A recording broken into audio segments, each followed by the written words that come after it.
DWIZ News, laging nagbabalita ng tama, naglilingkod ng tama. Miyembro ng ALC Group of Companies. Isang pagpupugay, pasasalamat at pagsisikap ang pangako na aming bibitiwan sa lahat ng aming natanggap na pagpapala. Pagpupugay sa lahat ng nagbigay ng pagkilala sa Aliw Broadcasting Corporation mula sa Philippine Outstanding Brand of the Year, Philippine Finest Business Awards, and Outstanding Achievement, Asia Pacific Luminaire Awards, Southeast Asian Premier Business and Achiever Award. Sa aming mga natanggap, 4-time Best AM Station Awardee, DWIZ 882, 4-time Best Radio Newscaster Awardee, Dennis Antenor Jr., 3-time Best FM Station Awardee, Home Radio 97.9, 2-time Most Promising TV Station Awardee, Aliw Channel 23, at Best Public Service Radio Host Awardee, Bragi Braganza. Pangakong itutuloy ang pagbibigay ng tamang balita at tamang paglilingkod at isang malaking pasasalamat sa tiwalang naibigay sa amin. Pakaasahan niyong gagawin naming malaking inspirasyon ito para ipagpatuloy ang maglingkod sa lahat ng Pilipino. Ang lahat ng opinyon at pananaw ng susunod na programa ay galing sa mga host, anchors at pana lamang at hindi pananaw ng mga producers at ng pamunuan ng DWIZ News, Panel 23 at Aliw Broadcasting Corporation. Oras na para suriin ang mga nagbabagang balita. Himayin ang mga isyong bumabalot sa mga maiinit na balita. Samahan sa isang oras na talakayan sila Liza Soriano at Ed Rosales Duran at pag-usapan ang mga issue ng bayan.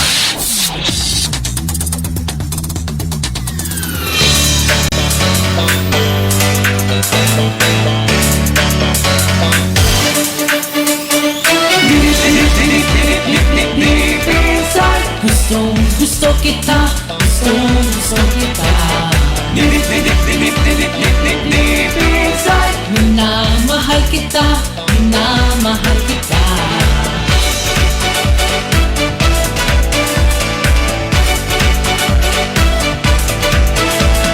Puso ko'y kabang-kaba. It's 7:05. Magandang umaga, Luzon, Visayas at Mindanao. Magandang umaga. Kamusta po ang inyong umaga, mga kababayan, Luzon, Visayas at Mindanao, sa ating mga tagapakinig at sa ating mga tagapanood din, no? Sa Aliw TV, sa Aliw 23 at sa ating mga kababayan na katutok mula sa ibang bansa. Good morning. Ako po si Jerome Padriquel, ang mga kasama po ninyo alas 7 hanggang alas 8 ngayong umaga. At kasama rin natin via Zoom.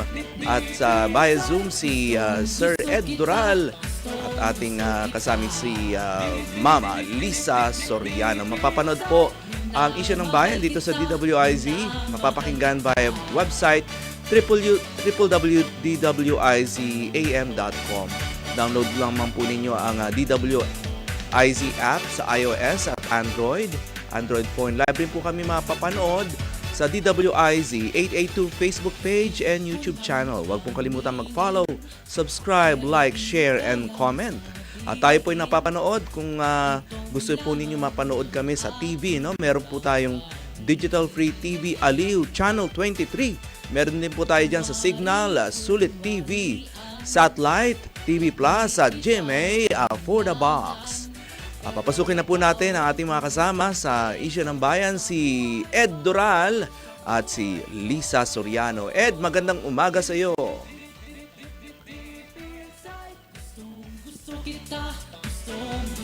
Yes, dear partner Jerome, magandang umaga sa iyo at magandang umaga sa ating mga tagapakinig at tagapanood. Ako po si Ed Rosales Dural. Welcome po sa Isyu ng Bayan. Ayan, at si Liz. Good morning, Liz.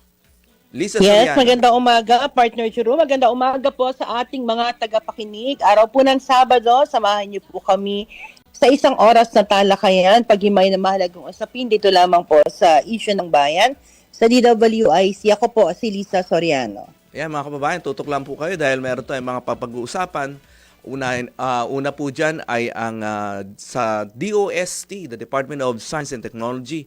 At mamaya po yung postponement ng BARM election. Hihimay-himayin po natin yan, pag-usapan po natin yan. At ito nga, Liz and Edo, nung isang araw tayo ay pinalad po tayo makadalaw diyan po sa head office ng Department of Science and Technology.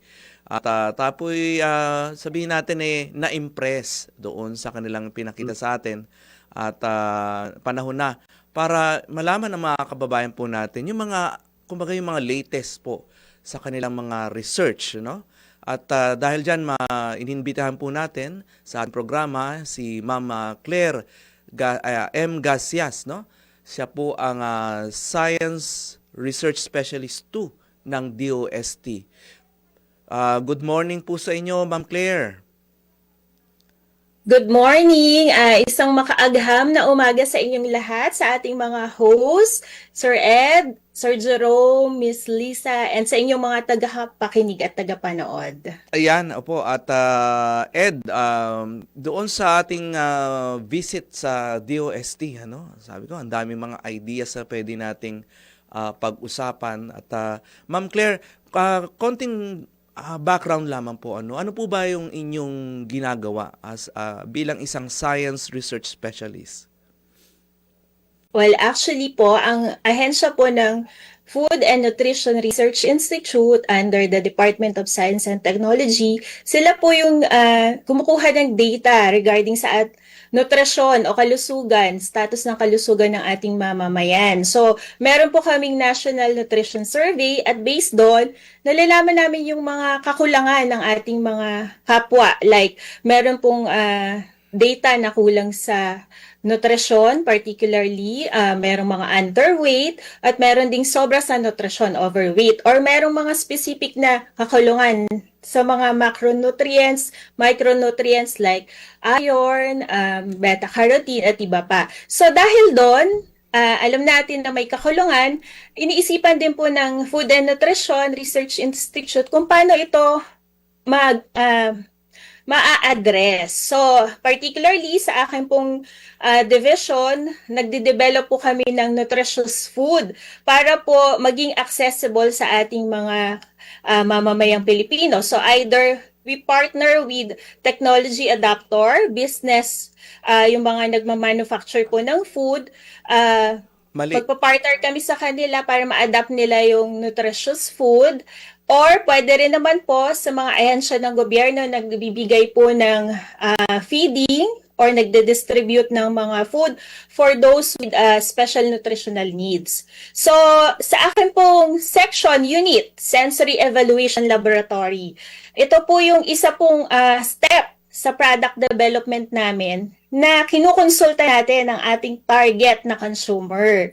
So, sensory evaluation, ibig sabihin po, kailangan po nilang gamitin yung kanilang mga senses. So, kanilang sense of taste o panlasa, yung kanilang sense of smell o pang-amoy, kasama na ang sense of texture, at saka po sense of sight o yung mga visual appeal ng ating pagkain. Kasi para sa amin, mahalaga na hindi lang nutritious ang pagkain, ito din ay nakakasatisfy. Di ba po, pag nakita natin ang isang pagkain, tayo maiengganyo based on kanyang look. Hindi naman natin agad malalaman na ito ay nutritious, di ba po? So yun po, Claire, ang amin pong... napaka-importante pa lang inyong trabaho dyan sa DOST. At isa sa mga nakita po natin dito sa aming pagbisita sa DOST, ngayon nga yung physical talaga yung tinitignan, yung kulay, pati yung amoy ng ating mga mga specimen na food, ano? At sa ating pag-research po, ano po ba yung karaniwan po nating nadi-discover? Ano po ba yung ating hinahanap po muli?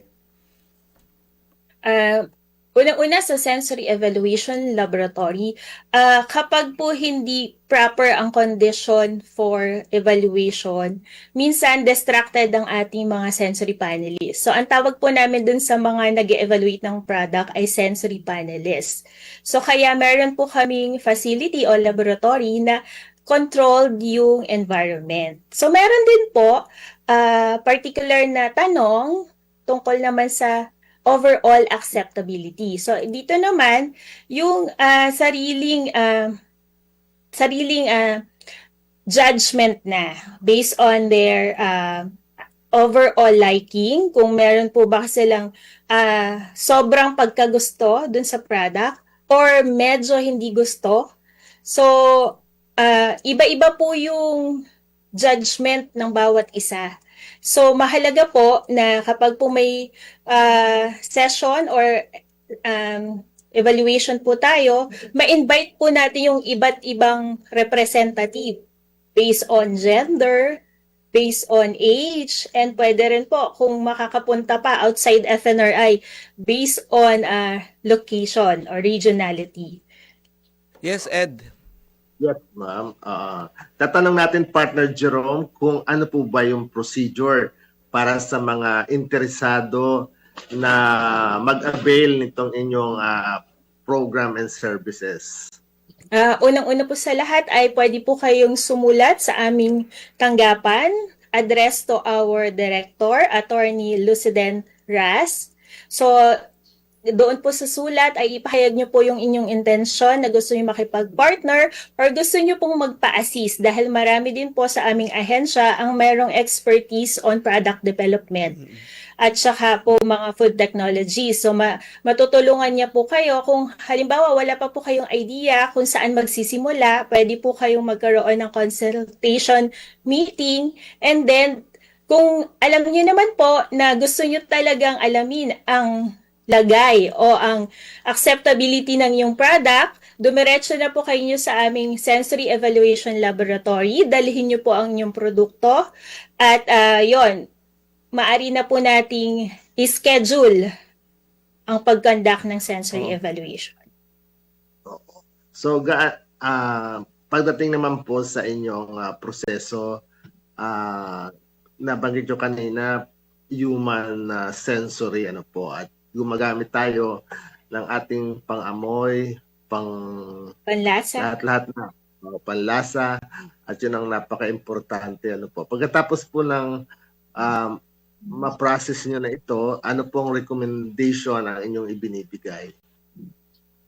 Una po, ito po ay hindi recommendation, kundi information muna. So, information kung ano po ang average rating o ang palagay ng nararaming in-invite namin na panelists or consumer panelists. So, maaari pong magkaroon ng score ang inyong product to as high as 9, very like. Or pwede rin po medyo a score of 6, slightly light. O pwede po dun sa negative side na slightly dislike. So, based doon, magkakaroon na kayong information kung kailangan yung i-rework ang inyong formulation or ang inyong steps. At para po, wala na po kayong masyadong gastos kapag nilabas nyo agad sa market. Kasi initially, alam nyo na po yung likelihood na ito ay mabebenta o hindi mabebenta. Yes, Liz. Napakahalaga pala Partner Jerome. Oo, Lisa. Yes, partner. Babalikan natin ang DOST, for the meantime, mag-commercial break muna tayo. Ma'am, gabalik po ang issue ng bayan. Makalipas lamang po ang ilang paalala. 7:16 na po ng umaga. Issue ng Bayan! Mga balitang scoop exclusive! Mga balitang nangyayari pa at gusto mong malaman kung ano na ang latest scoop. Mga balitang hindi mo dapat bitawan at kailangan ng tutok. Mababalitaan lahat, hagip lahas sa DWIZ News Scoop! Naka-live sa Aliw 23 Free TV. Naka-live din sa DWIZ News. Naka-live din online. DWIZ Facebook, YouTube at DWIZ News website. Samahan ang buong puwersa ng DWIZ News and Research Team sa paggalugad sa buong bansa at buong mundo ng balita at impormasyon. DWIZ News Scoop! Maki-Scoop 4 p.m. Monday to Friday kasama si Dennis Antenor Jr. DWIZ News Scoop. Bahagi pa rin ng inaabangan tuwing hapon sa DWIZ News Hapon Highlights. Nagbabalita ng tama, naglilingkod ng tama.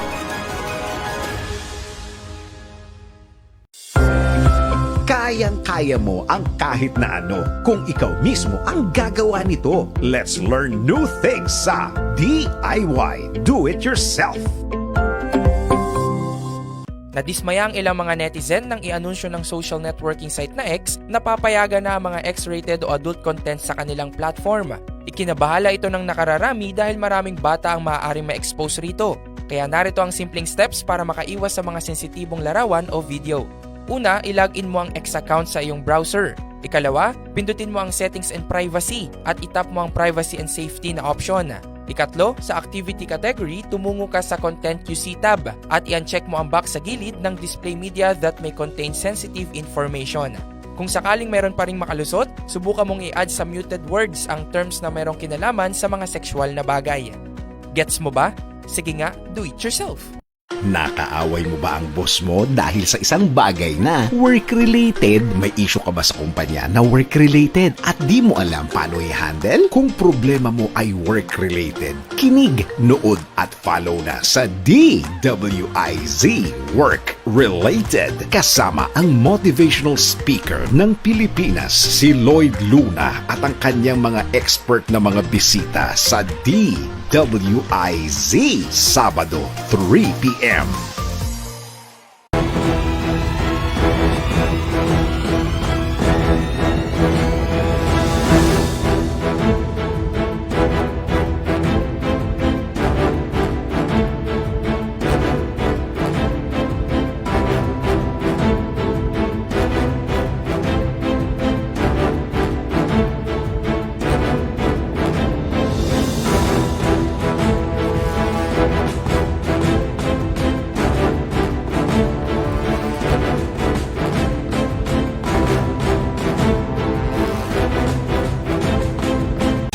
Latest, pinakabago at tama. DWIZ News Catch Up. News Catch Up.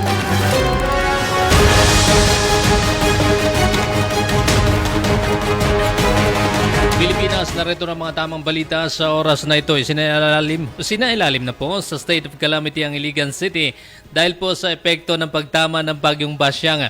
Ito ang dineklara ng pamahalaang lungsod ng Iligan kagabi Pebrero 6 po yan. Ayon sa lokal na pamahalaan, hakbang ito upang agarang tugunan ang relief operations at rehab operations sa mga nasirang infrastruktura gamit po yung kanilang calamity fund. DWIZ News Catch Up. News Catch Up. At yan mga tamang balita sa oras na ito. Mag-follow at subscribe sa lahat ng DWIZ News digital accounts, Facebook, Instagram, YouTube, TikTok, X, DWIZ News app at DWIZ News website. Ako po si Gilbert Perdez. Nagbabalita ng tama, naglilingkod ng tama. Oras-oras nagbabalita ng tama, naglilingkod ng tama. DWIZ News Catch Up. News Catch Up. Ang balitang ito ay inihatid sa inyo ng Bingo Plus. Bingo sa saya, plus sa panalo. Gaming is for 21 years old and above only. Game responsibly, keep it fun. Issue ng Bayan. Kasama sila Liza Soriano at N. Rosales Duran.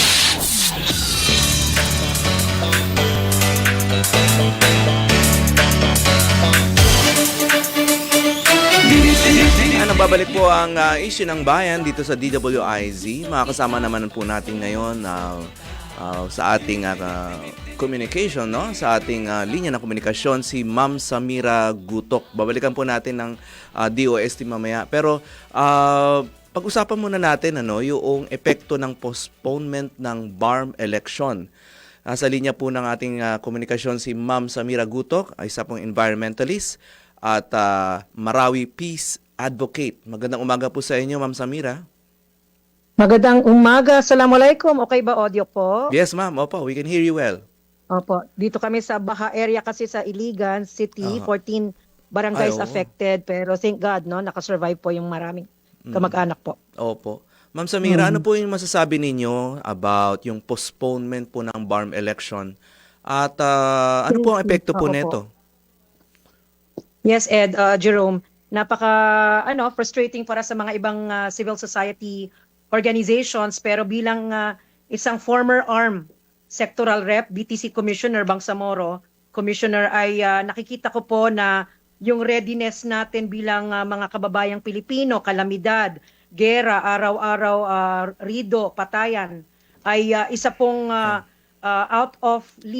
outside sa mga legalidad na mga argumento, kasi dumaan ito sa Supreme Court 3 beses na po daw, na postpone rin ang BARM elections due to technicality, batas na hindi dapat pwede, unconstitutional daw, yung pinasa na districting law na yung ilang mga distrito ng BARM ay hindi pwede. So napaka legalistic po at Oo. technical. Pero bilang isang taong nakatira mismo sa Marawi, malaking bagay po na merong oras na maiahon ang sarili. Itong kalamidad sa Iligan kung saan karamihan ng bakwit ng Marawi Siege ay apektado talaga. Of course, demokrasya importante. Of course, balota importante. Of course, boses ng tao importante. Pero narinig ko po sa Senate hearing kung saan po ako nagtatrabaho ngayon kay Senator Robin Hood, Senator Robin, Chairman of Muslim Affairs, na gustong-gusto, of course, ng mga sibilyan ang eleksyon. Gusto ng mga BARM members ang eleksyon. Pero nakikita ko rin yung napakalaking picture kang sa kanila, the big picture, na maraming kailangan din gawin ang COMELEC sa voters education. Tayong mga media, dapat rin kasama sa pagbabantay. Opo. Yes, Oo, Liz. ma'am, Opo. ano sa tingin nyo, ma'am, yung magiging epekto nito? Dahil sabi nyo nga, karamihan, gusto na pong matuloy itong halalan na to na ilang beses na rin naipagpaliban. Thank you, Lisa. Of course, yung dapat na March elections na naka-state sa Supreme Court decision declaring unconstitutional yung BTA Bangsamoro Parliament bills na sinasabing okay na yung districting sa kanila. Sinabi ng Supreme Court, hindi pa pwede. March 30 sana makapasa kayo ng better districting law na hindi opposed by the community, specifically in Lanao del Sur. At itong March, na-postpone ulit. Ang epekto nito sa atin is, of course, the COMELEC has to prepare anew, budget anew, employees anew. Kailangan i-repeat anew yung lahat ng mga preparasyon. Billion na po, according to COMELEC, ang nai-allotment. Marami pong naigastos na rin ang political parties, sectoral parties, parties na mga iba't iba, no, na gusto na rin marekognisa at gustong marinig na rin ang sariling boses. Women ba yan?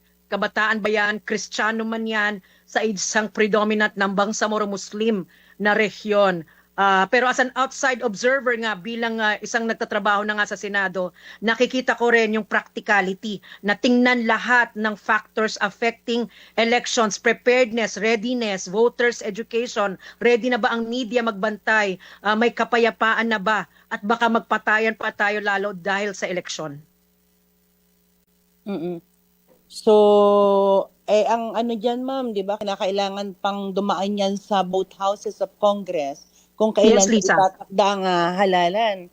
So, Yes, COMELEC Chairman, di ba, Lisa, nandun ka sa Senado, si Chairman Yes po. Garcia was challenged by itong mga grupo ni Senator Zubiri na, di ba, power nyo ang pag-set up ng election. Pero sabi naman ni Chairman Garcia, nasa BOL, na Congress, nasa Bangsamoro Law, if I heard it right, na nasa inyo naman Senado Kongreso ang pagpasa ng resetting law. Noting po, no, in Bangsamoro and ARM, dozens of postponement, if I heard it right, sa isang lawyer, si Algamar, na dozens na daw yung elections of postponement. Unique kasi ang Bangsamoro region, Lisa, nakatira ako dito. Alam ko na maraming factors, may mga armadong grupo, may mga family feuds, iba't ibang mga rason. Sometimes that affects, in fact, the number one, according to the US, the Asia Foundation study, the major cause ng family feud at peace and order problem is family feuds or election-related.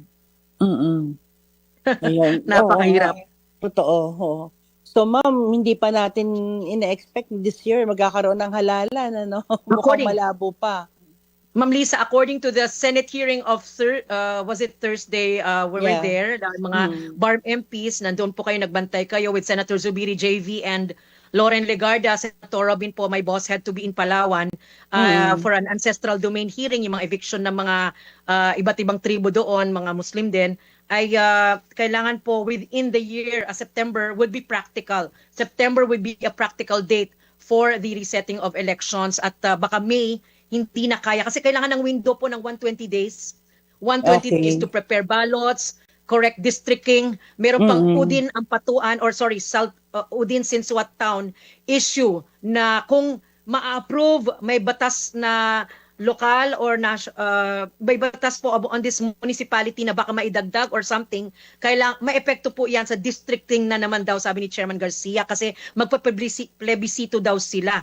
So Okay. kailangan po tingnan po yung lahat nito na factors kasi legal is part of our constitutional processes.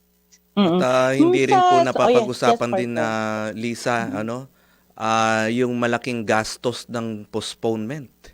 Grabe Ma'am po. Samira, no? Magastos po, magastos. Mga political parties, yung tarpaulinining na daw nila, yung engagements nila. Can you imagine po, kasi ako formerly sectoral rep, I spend about 300,000 po for travel around, monthly po yan, bilang isang sectoral, travel around the islands kasi po ako ay representante ng kababaihan. So going to Tawi-Tawi, 20,000, 30,000 agad. Aakyat po ako sa Maynila para mag-plane papuntang from Marawi or Cagayan de Oro to Manila, Manila to Zamboanga, Zamboanga to Tawi-Tawi. Ganun kahirap po ang interconnectivity po plus napakaraming communication issues, Wi-Fi. So kailangan po maraming backup, no? So kailangan ng daming logistics. So ang dami na daw ginastos yun ng complaint ng mga riot political party, iba't ibang political party. Salamat sa Institute of Autonomy Governance kasi nakakaupo po ako sa research groups nila at narinig ko nga talagang demand po ng mga kababayan ko, mga sectoral groups, especially ng mga nangangampanya, ay election.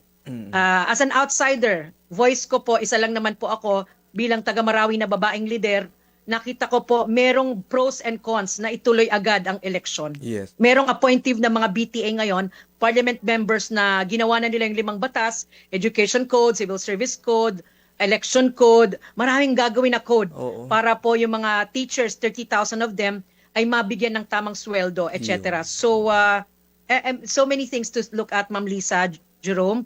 Sana po magsabay-sabayan po. Batang-bata, pinanganak pa lang ang Bangsamoro Region, 6 years pa lang. Parang bata na kailangan pang maglakad ng sarili. At demand nila ay election, sariling pagpasya, pero tinitingnan din yung mga extraordinary factors such as peace and order. Ma'am, sa tingin niyo ba talagang nagkulang lang, no, ng kakalungan lang ng panahon at wala po ba walang nasa likod nito ng postponement ng election, ano?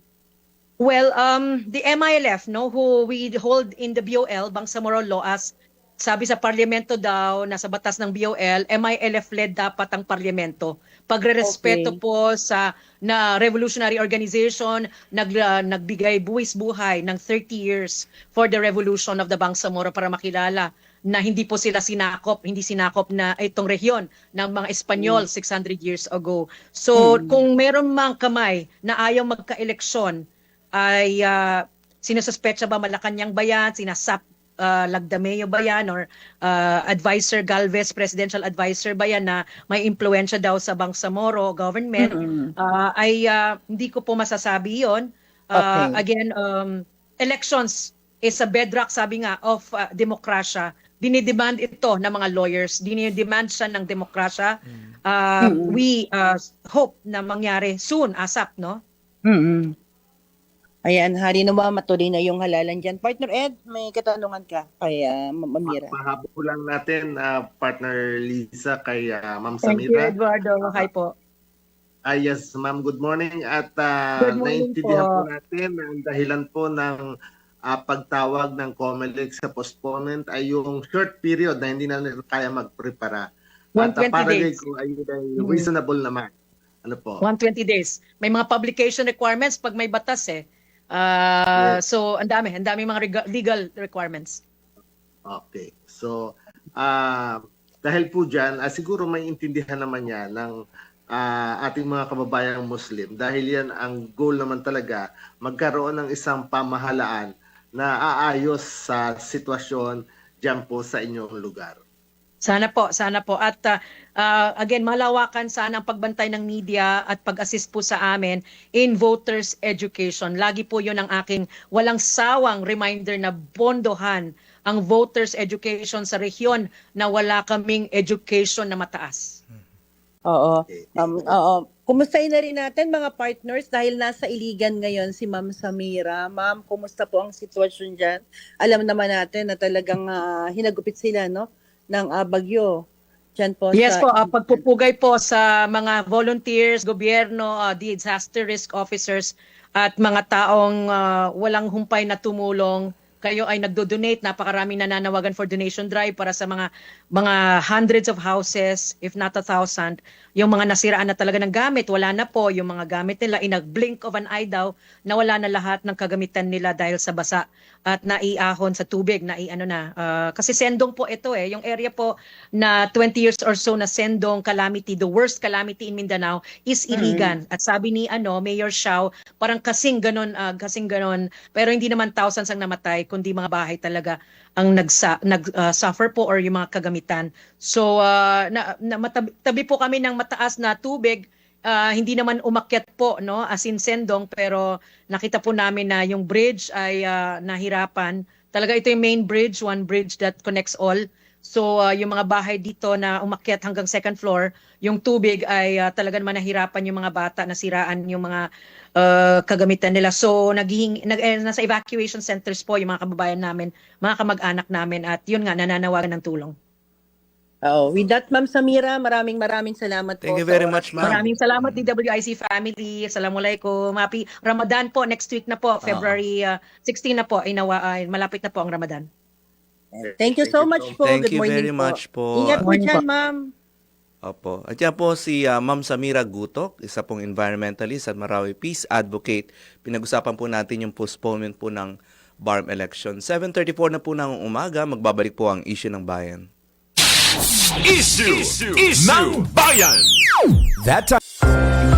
Kayang-kaya mo ang kahit na ano kung ikaw mismo ang gagawa nito. Let's learn new things sa DIY Do It Yourself. Kung hindi umaandar o nag-i-spin ng dryer kahit na may ugong naman sa makina nito, subukan mo muna itong gawin bago ka bumili ng bago. Una, i-unplug mo ang dryer at buksan ang likod na parte nito kung saan makikita ang brake. Ikalawa, suriin mong mabuti ang brake dahil baka nakasayad lamang ito. Ikatlo, kung sakali, kumuha ka ng cable tie para maiwasang dumikit ang brake sa pad ng dryer para makaikot ito ng maayos. Gets mo ba? Sige nga, do it yourself! Tikman ang mga natatanging putahe ng Batanes na siguradong magpapamangha sa inyong panlasa. Simula ng inyong gastronomic adventure sa Uvud, isang espesyal na putahe ng mga Ivatan. Ito ay gawa sa pinaghalong puso ng saging, giniling na baboy at isda na nagbibigay ng kakaibang texture at lasa. At sunod naman, tikman ang dibang o flying fish na karaniwang inihahain ng prito o ginagawang lataven. Isang bersyon ng kinilaw kung saan ang isda ay binababad sa suka at kalamansi kasama ang luya at sibuyas. At para naman sa mga mahilig sa kanin, subukan ang supas o turmeric rice, isang espesyal na kanin na luto sa luyang dilaw at hinaluan ng iba't ibang karne at gulay na kadalasang inihahain tuwing pista o malalaking pagtitipon. At panghuli, ang lunyis, ang bersyon ng Ivatan ng adobo, kung saan ang baboy ay niluluto sa sariling taba at asin. Kaya't ano pang hinihintay ninyo? Tuklasin na ang iba't ibang mga putahe ng Batanes at maranasan ang kultura ng mga Ivatan sa bawat kagat. At iyan ang ating highly recommended.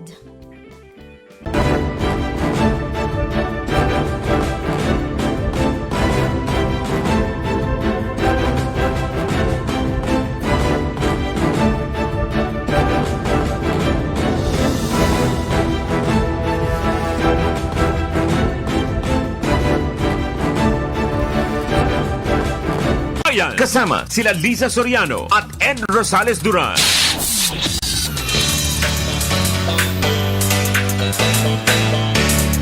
Babalik po ang issue ng bayan. Para sa ating mga bayaning puyat, ang call center agents, good news, inaasahang aabot ng 42 billion peso, billion dollars pala, no? ang kita ng BPO industry ngayong 2026 at halos 2 milyong Pinoy ang nagtatrabaho rito. At kung BPO ang usapan, alam nyo ba sa Eastwood City, sa Libis, Quezon City, nagsimula ang call center industry noong 1997 pa. Kilala ang Eastwood City ng Megworld bilang kauna-unahang cyber park sa Pilipinas at idineklara rin itong Special Economic Zone ng Philippine Economic Zone Authority o PEZA. May special incentives na nakukuha ang mga kumpanyang nasa Eastwood City. Dahilan kaya sa Eastwood City pinili ng malalaking BPO companies gaya ng IBM, Accenture, Dell at Citibank na itayo ang unang opisina nila sa Pilipinas.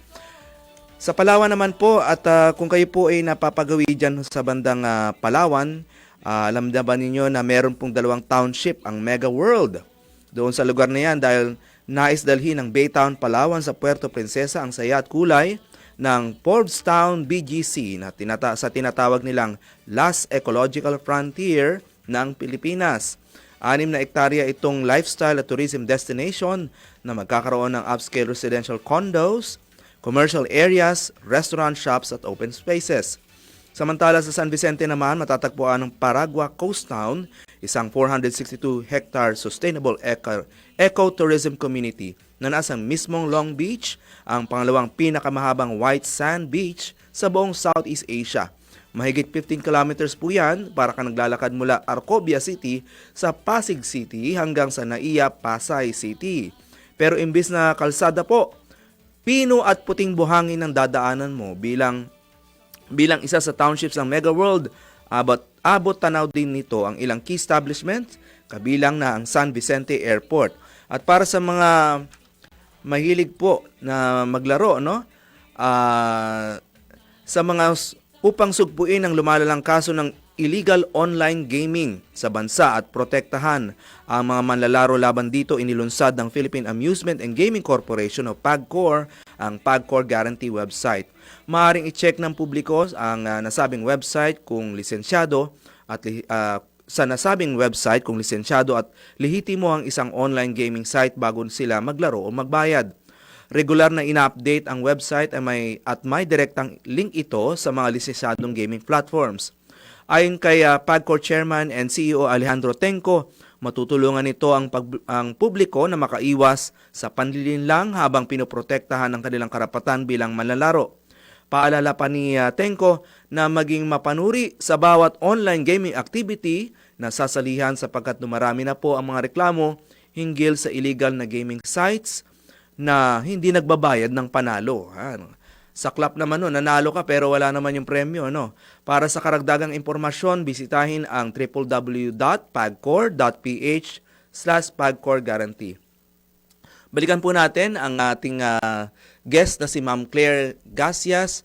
Siya po ay isang Science Research Specialist 2 ng DOST o Department of Science and Technology. Ma'am Claire, ipagpatuloy po natin yung ating usapan tungkol po dito sa inyong research sa FNRI. At kanina nabanggit po ninyo, tinetesting po ninyo through our senses, yung mga chine-check po natin mga pagkain. Ito po ay mga galing po sa mga private businesses na chine-check po yung food, in terms of safety po ba, nutrition content, at ano po pa ba ang ating mabalikan lang po natin? Okay, so meron po kaming tinatanggap galing sa mga business sectors natin dahil gusto nilang ikonsulta yung acceptability ng kanilang product bago nila i-launch sa market. Or pwede rin po at the stage na nagmo-monitor sila ng quality before nila i-launch sa market. So, meron din naman po yung mga nutritious food na gawa mismo ng aming ahensya para po to deliver yung sinasabi nga nating resulta ng nutrition survey, yung kakulangan ng ating populasyon. So, yun po yung sa mga nutrition intervention na proyekto ng aming ahensya. So, meron din po mga partner agency sa kanilang mga programa like ang DepEd, meron po silang school feeding, school based food feeding. So, may mga produkto din silang hinahain na galing din po sa FNRI o galing sa mga technology adapter ni FNRI na nagdaan din po sa proseso ng sensory evaluation. To make sure na yung ating mga target consumer, hindi po nila kumbaga, makakain nilang lahat dahil ito ay ayon sa kanilang kagustuhan o meron silang positive rating sa ating mga produkto. Claire, kasi natanong ko yan, Eden Lisa, siguro napapansin ninyo. Beverage is, kasama yan ng beverage, hindi lang yung food. Kasama Yes po ba sa meron din beverage? pong mga beverage. Oo, kasi yung isang kaibigan ko, maikwento ko lang, sabi niya, matagal na ako umiinom ng kape. Pero bakit yung kape raw dito sa Pilipinas binebenta ay parang hindi na lasa ang kape. Iba na ang lasa, masyado ng matamis. Alam naman natin na hindi naman po healthy ang masyadong matamis. At iba ring mga, napapansin ko rin yung iba pong mga binebenta, mga supermarket, ay punong-puno ng mga additive, ina-add nila na hindi naman natural ingredients. Nakikita naman po ninyo yun sa inyong research.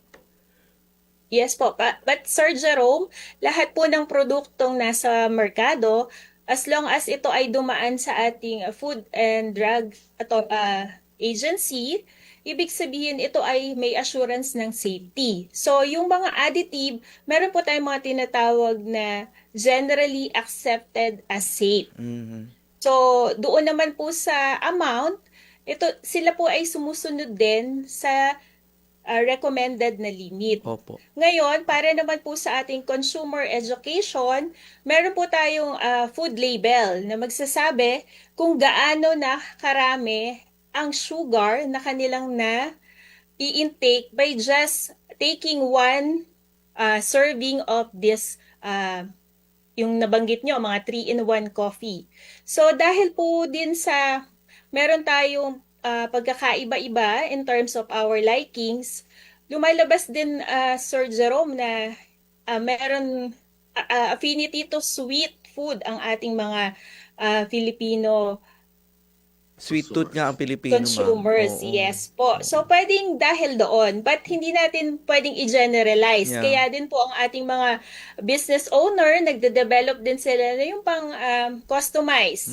So, meron dyan yung may appeal to health and yung may mga appeal din sa kailangan may food restriction, so bawas alat, bawas tamis. Yes. So yun din po, depende sa target consumer nyo. So sa amin po, sa sensory evaluation, kailangan po namin i-invite yung mismong profile ng inyong target consumer. Gaya ng nasabi ko, importante na i-consider yung representation ng age, ng gender, ng specific target consumer group, para po yung ating data is naaayon sa kanilang gusto. Yeah, So, Ma'am maaari Claire, po natin gawin yun sa institute. Ma'am Claire, nabanggit nyo rin na nabanggit po yung- dumaan naman sa nabanggit po FDA po yan at sa pagsusuri po ninyo. Pero, being safe does not mean nutritious. It is safe.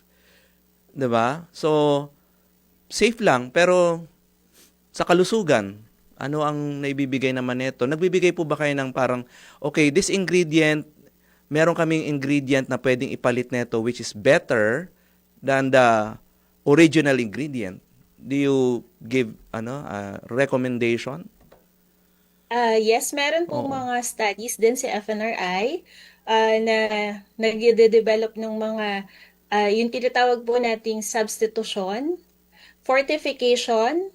So, substitution, merong ayaw natin na ingredients so pwede tayong makahanap ng alternative but hindi po nagdudulot ng malaking epekto sa overall quality ng product.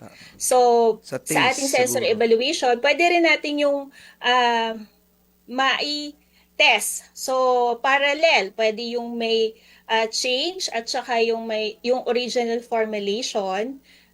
Alamin natin kung meron ba itong major na difference. Yes, oo. Doon naman po sa Opo. Meron pa Yes, pong ma'am. technology na fortification. So, yung kakulungan naman po ng isang produkto, for example, yung bread, gusto natin maging nutritious, lalagyan po natin ng beta-carotene. So, titignan natin kung may major effect ba o difference kapag nagdagdag tayo ng fortificant.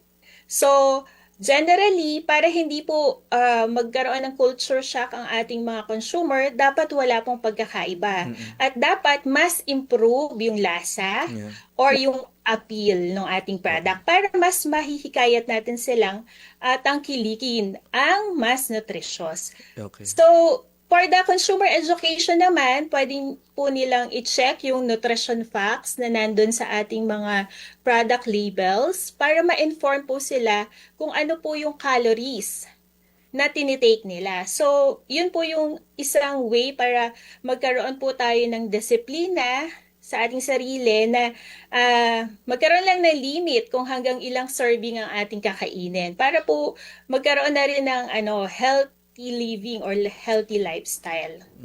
Yes, Ed and Yes, ma'am. Liz. In addition to that, Miss Claire, nabanggit nyo kanina yung age po at para sa consumer sensitivity ng ating mga senior citizen, mahalaga po pa yun? Tama kayo dyan, Sir Ed, because ang ating mga elderly, sila na po yung nawawala ng ganang kumain at their age pero hindi po pwede dahil sila din po ay nangangailangan ng sapat na nutrisyon. So, sa aming ahensya, nagde-develop din po kami ng mga product para sa kanila. So, isa pong halimbawa nun is yung challenge sa texture. So, pwede po mag-develop ng produkto na based on the texture, acceptability ng ating mga elderly, aside from doon sa kanilang nutritional requirement.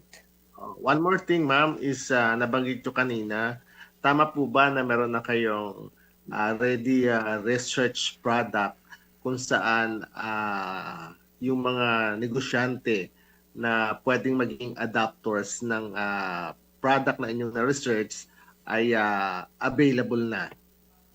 Yes, Sir Ed, meron po kaming mga technology ready na mga produkto.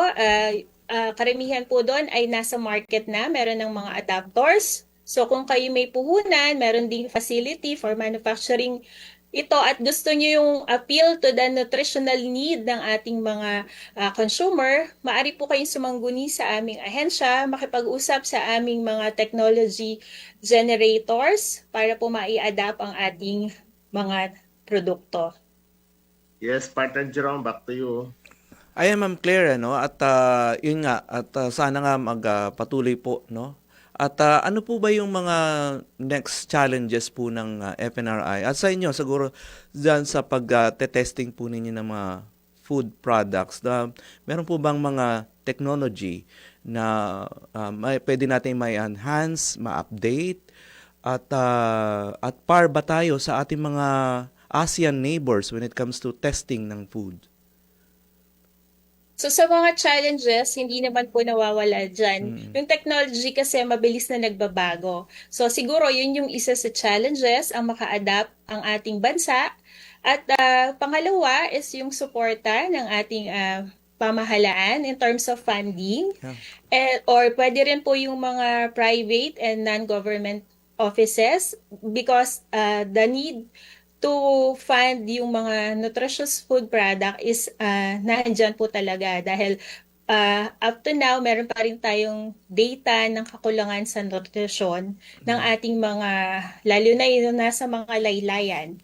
So siguro for the institute din ay yung information dissemination kasi marami na rin po kaming mga technology na na-develop at maaaring hindi po ito nalalaman ng aming mga stakeholders. So salamat din sa inyong initiative na magpunta sa aming agency at i-invite kami for this program. Nabanggit nyo yung nutrition, Ang dami palang mga pwede nating gawin, to enhance yung nutritional content ng ating mga kinakain. At ako nga nalulungkot kapag nakikita ko yung nagtuturo kasi ako, Ma'am Claire, doon sa mga kantin nga mismo ng mga paaralan ay puro junk food ang mga binibili ng mga bata. Siguro panahon na rin pala talaga na bumalik tayo doon sa mga nutritional foods na ipinapakain natin sa mga kabataan, pati mga kababayan po natin in general. At malaking tulong po yung ginagawa ninyo dahil ma-identify na po natin yung ingredients na unang-una masarap pero at the same time nutritious din. Yes, I agree, Sir Jerome. And salamat po sa pag-acknowledge ng importansya ng aming ahensya and yon sa tulong na ito ay ma-disseminate sa inyong mga tagapakinig. Okay, Ma'am Claire. Yes, Ed. Thank you. Ed. With that, Liz. Partner Jerome, no, maraming salamat, Ma'am Claire, sa oras na ibinigay ninyo. Good morning po.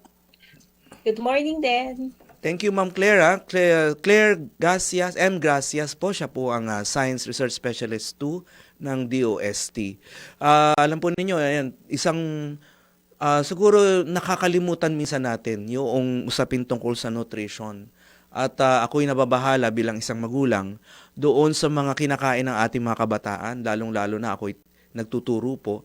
Nakikita ko po sa mga kantin, dapat hindi po pinapayagan ayan, yung mga junk food na yan, lalong-lalo na sa mga lumalaking kabataan. Lumalaki po sila, kailangan po nila ng nutrition, no?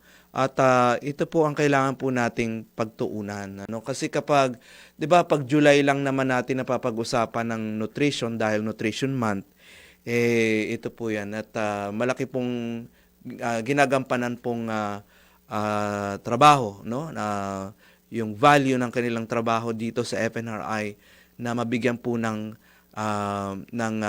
impormasyon yung ating mga kababayan kung ano ang magandang tama at magandang kainin. Batiin ko lang muna, nakikinig, nanonood sa atin, si Ginoong Nelson Malinaw, yan, good morning Ma'am Lisa, Sir Ed, Sir Jerome, happy weekend, God bless.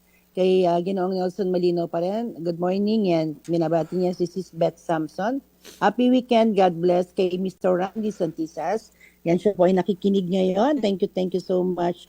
Kay Ginoong Ramon Abadillo, good morning Ma'am Lisa, Sir Ed, Sir Jerome, happy weekend from Santa Rosa, Laguna. At kay Bernalyn Velasco, dyan po sa Qatar, kay Susete Desma, dyan po sa San Diego, California, sa Velasco family, dito po sa Mary Home Subdivision.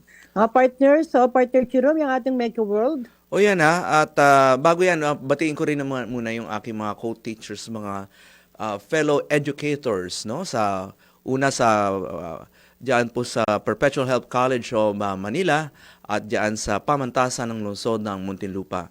Magandang umaga po sa inyo. At para sa ating mga bayaning puyat, no? Ito po yung mga bayani po nating call center agents. Good news po, no? Inaasahan pong aabot ng $42 billion. Ang laki-laki naman, sana all, ang kita ng BPO industry ngayong 2026.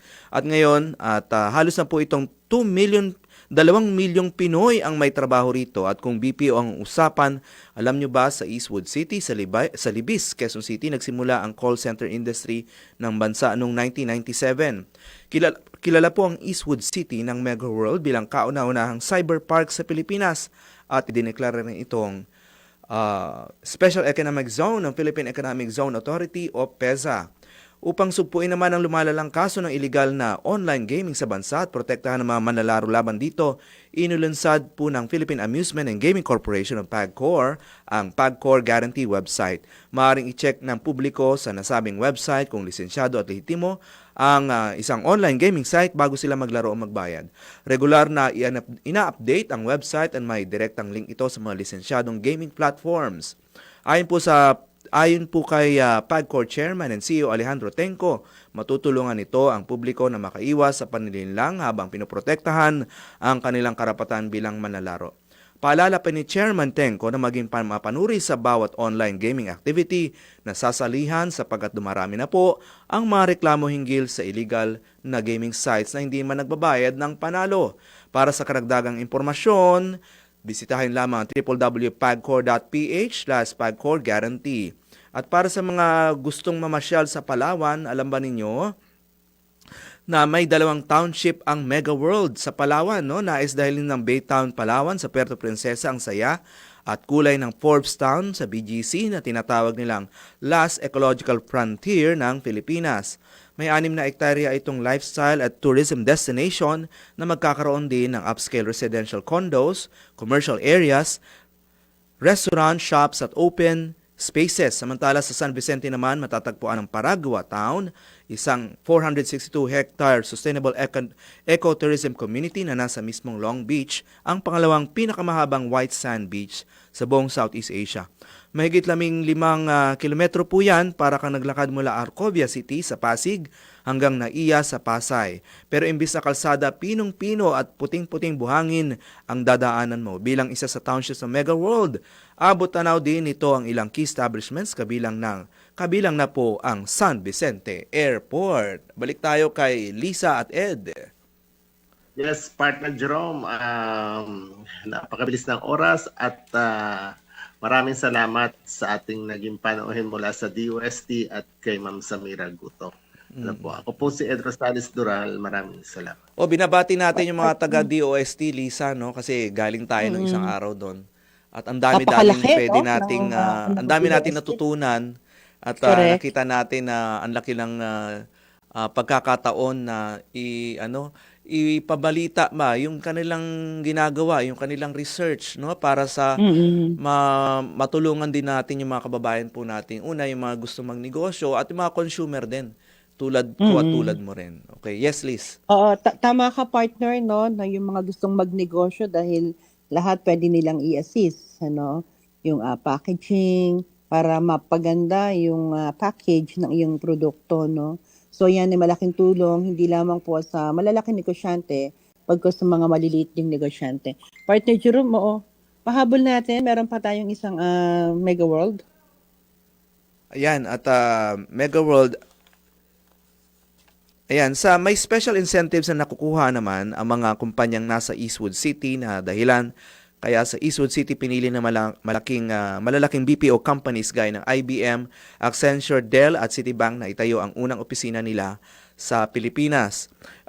Eastwood City bilang pioneer din po ang Eastwood City bilang township concept sa Pilipinas.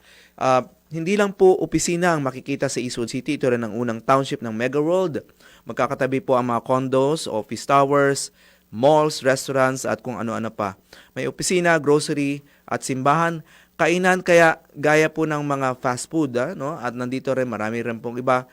Pwede pang gumimik dahil nandyan ang napakaraming bars, maging Eastwood Richmond Hotel at ang sikat na Eastwood City Walk of Fame. Kaya naman magiging paboritong lugar ito ng mga BPO companies, isang tunay na live, work, play community. Hindi ka talaga maubusan ng gagawin dito lalo na kung pagod sa graveyard shift at kailangan mag-relax at gumawa ng errands. Yan, Lisa. Ayan, ang bilis ng oras. Partner Ed, yan, pansamantala, Ayan, no? Pansamantala po tayong magpaalam po na. Ako po si Jerome Padriquela. Ako po si Lisa Soriano. Samahan niyo pong muli kami sa darating na Sabado, alas 7 hanggang alas 8 po ng umaga. Dito lamang po sa Issue ng Bayan sa DWIC.